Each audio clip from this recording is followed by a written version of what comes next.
விஞ்ஞானிகளால் இது சமீபத்தில் தான் கண்டுபிடிக்கப்பட்டது.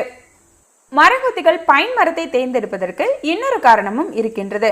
தங்கள் கூட்டில் மரங்கொத்திகள் சிறு சிறு துவாரங்கள் இடுகின்றன. பைன் மரத்திலிருந்து வடியும் பிசின் அவற்றில் நிரம்பி சிறு குளம் போல ஆகிவிடுகின்றது.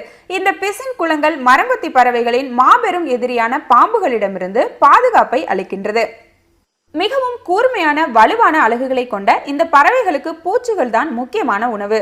அந்த பறவையின் நாக்கு நீளமாகவும் ஒருவிதமான பசைத்தன்மை கொண்டிருப்பதாலும் தன் அலகு செல்ல முடியாத மரப்பொந்துகளில் தன் நாக்கை நீட்டி அங்குள்ள பூச்சிகளை பிடித்து உண்ணும். பூச்சிகள் தவிர பழங்கள், பருப்புகள், பூவில் இருக்கும் தேன் ஆகியவையும் இவற்றுக்கு விருப்பமான உணவு. மரத்தை இவை கொத்தும் போது ஏற்படும் ஒலியை தவிர தன் இனத்தை சேர்ந்த இதர பறவைகளுடன் தொடர்பு கொள்ள மரத்தை தன் அலகால் தட்டி தட்டி ஒலி எழுப்பும். குறிப்பாக இனப்பெருக்க காலத்தில் இணையை ஈர்ப்பதற்காக இவ்வாறு அது ஒலி எழுப்புகிறது. ஆச்சரியம் என்னவென்றால்